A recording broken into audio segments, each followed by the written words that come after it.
everybody, and welcome to a wonderful Wubulous Project Zomboid video. This is not going to be your typical video that you've seen me post many times before. This is Mathis's top 5 survival tips to surviving the zombie apocalypse in Project Zomboid. So I'm going to be giving you my top 5 tips, take them or leave them. It's kind of how I got by and kind of the little Bible I lived by whenever I decided to play.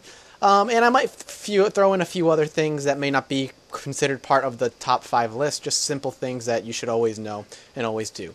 But first and foremost, I want to start going over my top 5 tips. And the first one is, no matter where you spawn, immediately take in your location, figure out where you are, and gather supplies. It sounds so simple, doesn't it? Just gathering supplies and kind of just knowing where you are is imperative to surviving this game. And surprisingly, what I mean by supplies is I don't necessarily mean weapon. I mean food. I mean a drink. You should absolutely always fill your water bottle immediately. So you're always going to start with an empty one, go to a faucet, fill it, throw it in there. Absolutely 100% should always do that. And after you grab some water and you kind of check the area out, wherever it is you may be, you need to absolutely 100%, like I said, go for food and take pretty much everything you carry. Take a note as to your maximum weight, how much you can carry at the time. It's not going to be too high, as you are very low in the levels. And then, like I said, then just grab pretty much everything you can kind of get your hands on as far as food goes. You can sort through it later, and after you sort through it, you can kind of figure out what you need, what you don't need, and what you want to carry. So yeah, that would be survival tip numero uno. Survival tip number 2 is going to be find shelter. Primarily, and this is very important, find safe shelter. I know where I am, so I'm going to show you a very quick and easy path to something safe shelter. Now, I'm going to find shelter immediately after grabbing just a small amount of food. What you should do is spend the whole day scavenging food before you look for any shelter at all. So you have till about 1900 to 2000 hours is when you should stop scavenging and find a place to sleep. A really good place in this particular area of the map is going to be where Bald Spot typically lives. So going there is always a great idea, and that's where I'm going to go right now. If you see a zombie, you want to make sure you take the long route. You want to make sure they get lost trying to get to you. They don't know where you are, and then get to your safe house that way. And look at that, it's a fence. I actually never noticed that before. So yeah, take the long route. Try to have zombies lose you. You don't want them finding you. That you don't want them following you. It's very important that happens. So safe shelter means getting there without anybody noticing, getting there safely.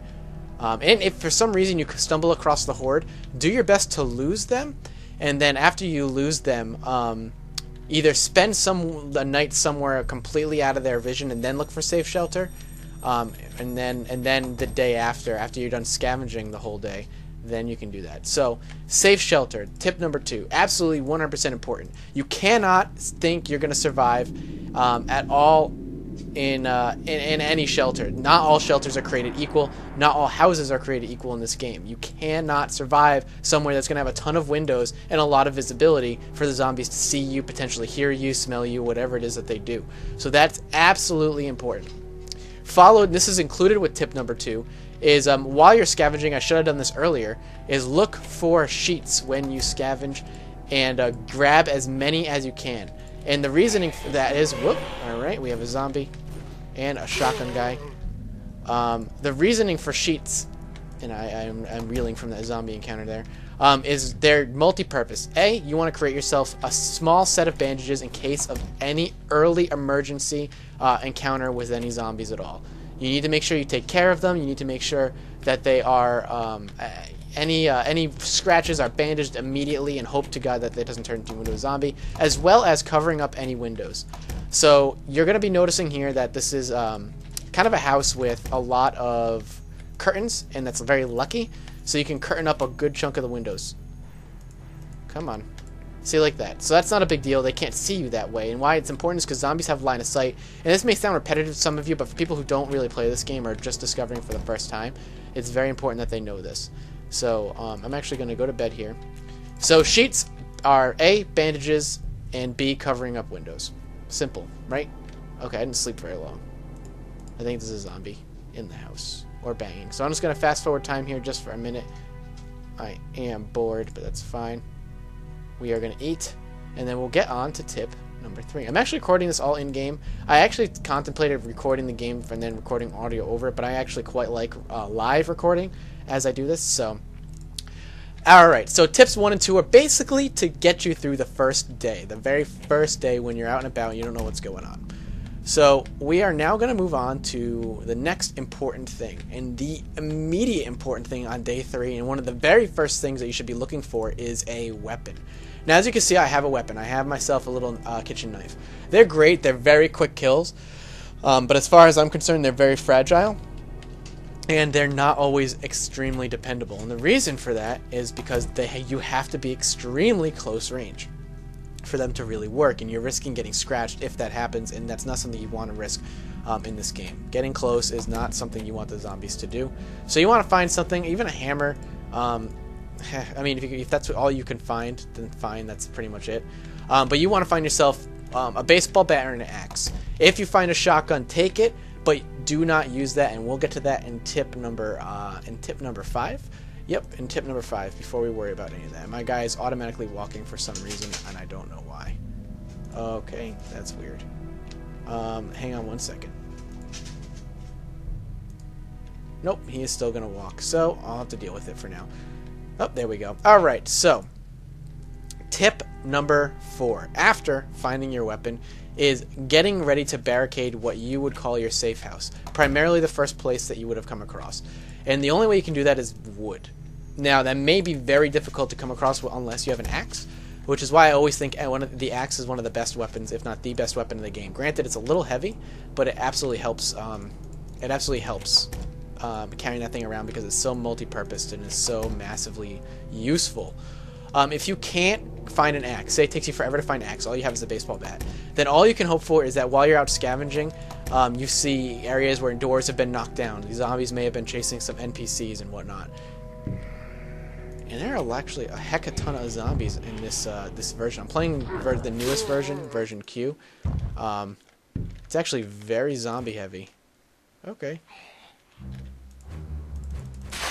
Alright, so I'm going to do that. Get out of here. So that'll be tip number 4. Start barricading and making your house safe. One board at a time if you have to. Boarding up windows, boarding up doors. The one thing took me forever to do in the game. But that should be the next priority after you think you've had a lot of scavenging going on. And all the while, make sure every day you are out scavenging. Every day you should set aside time to go out into the city, nearby houses, and take everything you can and then take it back. Now, I would personally say that one of the best things I did, and one of my favorite things I did, is organize. Organize your food into perishables and non-perishables. If you do that, it's going to make your life so much easier, primarily because, wow, that's a lot of blood, primarily because you're going to want to eat your perishables first, just because eventually the power will go out and the stove will no longer work. And you want to make sure that's not all mixed in with your non-perishables. So you want to make sure that's something you do. This looks like somebody's actually attempted to make this a safe house, so we'll actually explore it real quick. So making your house as safe as possible by boarding windows, by taking care of that, those very basic things is absolutely important as well. Aha, a baseball bat. Perfect, perfect, perfect. So, look, as you can see, no axe. That's a problem. No axe in my invisibility range, whatever. And the 5th and final tip that I think is massively important in this game is when it comes to dealing with the horde. And I named that tip Plan, Plan, Plan, Plan. And the reason is, whenever you plan on going into the city, if you fear that the horde is out there, say 2 or 3 weeks have passed and the zombie numbers are actually quite ridiculous out there in the real world. And we'll kill this guy off. There we go. Ugh, I miss killing zombies in one shot. Now, the reason I say all this is because, say 2 or 3 weeks pass, you go into the city, and there's a massive horde of zombies, and you don't want them following you, and you want to make sure you get home safe. Even if you know you have a long route home, and you have a safe long route home, and you're still a little worried they might follow you, there's a very simple way of taking care of the horde.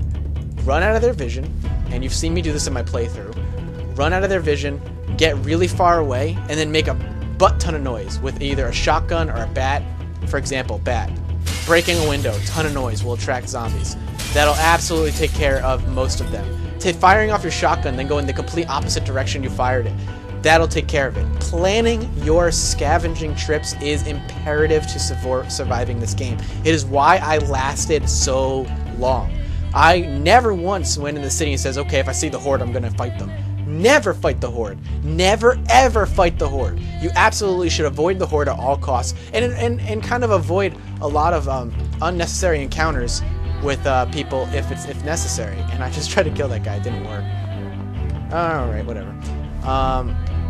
So that's just another tip, and that's my basic 5 tips I think that are great for